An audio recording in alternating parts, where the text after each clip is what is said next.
പക്ഷെ എനിക്ക് എൻ്റെ നാടും എൻ്റെ സ്വന്തക്കാരും എൻ്റെ കൂട്ട് അതൊക്കെ മതി. എന്തിനാ പൈസ അധികം ഉണ്ടാക്കേണ്ട കാര്യമില്ല. അപ്പം അവൻ ഈ തീരുമാനം എടുത്തപ്പോ ചോദിച്ചോ എന്തിനാ അങ്ങോട്ട് പോകും? ഞാൻ കഴിവിൻ്റെ പരമാവധി അവനോട് പറഞ്ഞു, എടാ പോകണ്ടാ മോനെ, അച്ചാക്ക് അവിടെ പോയിട്ട് അവിടത്തേക്ക് സിറ്റുവേഷനൊക്കെ അറിയാം എന്നുവെച്ചാൽ നാടും വീടൊക്കെ വിട്ടുന്നു. പിന്നെ യാന്ത്രികമായ പഠനം എന്ന് പറഞ്ഞാൽ അവിടെ ജോലി എന്ന് പറഞ്ഞാൽ പക്ക ജോലിയായിരിക്കും. നമ്മൾ ഇവിടത്തെ കൂട്ടൊന്നും ചെയ്യാൻ പറ്റില്ല. നീ ഒരുപാട് ബുദ്ധിമുട്ടും. അച്ചക്ക് എന്തെങ്കിലുമൊക്കെ ഇവിടെ നമുക്ക് ചെയ്യാം. നമുക്ക് വേണ്ട അച്ഛേ, എനിക്ക് അവിടെ പോകാൻ ആഗ്രഹം. അവൻ്റെ കൂട്ടുകാരൊക്കെ പോയിട്ട് പറയും. അപ്പം അതാ അവന് ആഗ്രഹം എന്ന് പറഞ്ഞു. അപ്പം പറഞ്ഞു പിന്നില്ല, എനിക്ക് ഒട്ടും താല്പര്യമില്ല. നമ്മൾ പൈസ അങ്ങനെ വലിയ കാര്യമായിട്ട് പൈസ ഉണ്ടാക്കണം അങ്ങനെയൊന്നുമില്ല. എന്തിനധികം നമുക്ക് പട്ടിണി കിടക്കാതെ കുറച്ച് കുഴപ്പമില്ലാതെയൊക്കെയുള്ള സെറ്റപ്പ് മതി. ബാക്കിയൊക്കെ ദൈവം സെറ്റായിക്കോളും. എൻ്റെ ജീവിതത്തിൻ്റെ പിന്നെ അതിൻ്റെ സുഖമൊന്നും വേറെയല്ലേ. ഒരുപാട് കാശ് കൊണ്ടായി മറ്റുള്ളവരെ കാണിക്കുന്നു, അതിൻ്റെ സെറ്റപ്പ് അത് നിലനിർത്താൻ വേണ്ടി പിന്നെ വേറെ സെറ്റപ്പ് കാണിക്കുന്നു. അങ്ങനൊന്നും ആവശ്യമൊന്നുമില്ല. പിന്നെ ഓരോ ആഗ്രഹങ്ങൾ, സന്തോഷങ്ങൾ, അത്ര മാത്രമേ ഉള്ളൂ. എനിക്ക് ഏറ്റവും ഇഷ്ടം ഫാമിലിയും ചേട്ടനനിയന്മാരും. ഞാൻ അവിടെ പോയി നിൽക്കാനുള്ള സൗകര്യം ഇഷ്ടം പോലെ ഉണ്ടായിട്ടുണ്ട്. ഞാൻ പോയിട്ടില്ല.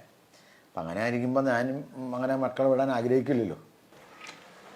കുഞ്ഞൊരു ബാൽക്കണി. ഇത് മാലത്തെ മാസ്റ്റർ ബെഡ്റൂം ആണോ? ഏത് ഇതാ? ഇല്ല, ചുമ്മാ ഒരു വിനു ചേട്ടന്റെ ഫോർച്യൂണർ. എത്ര നാളായി ചേട്ടാ വണ്ടി എടുത്തിട്ട്? 2018 വണ്ടി എടുത്തു.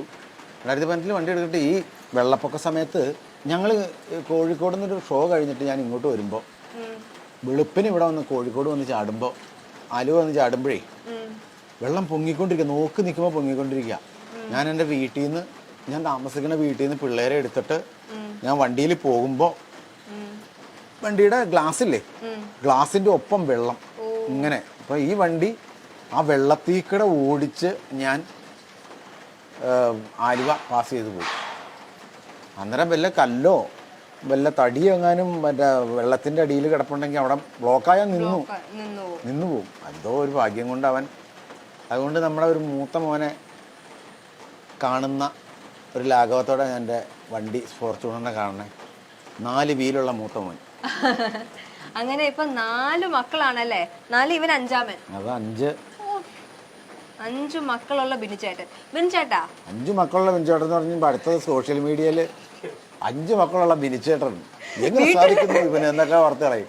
5 മക്കളില്ല കേട്ടോ, ഞാൻ എല്ലാത്തിനും മക്കളെ പോലെ കാണണമെന്ന് പറഞ്ഞു. അങ്ങനെ ബിനുചേട്ടാ, നല്ല മഴ, നല്ല ഒരു ദിവസം, നല്ല അന്തരീക്ഷം, ഞാൻ വന്നു, നല്ലൊരു മൂഡ് ഓവറോൾ. ബിനുചേട്ടൻ ഒരു പാട്ട് പാടാൻ തോന്നുന്നില്ലേ? പിന്നെ എന്നാ പാടിക്കോ. പ്രശ്നമുണ്ടോ? ഒരു പ്രശ്നമില്ല. ഇത് നാച്ചുറൽ വോയിസ് അല്ലേ മഴയുടെ. മഴയും പാടുന്നു, ചേട്ടനും പാടുന്നു.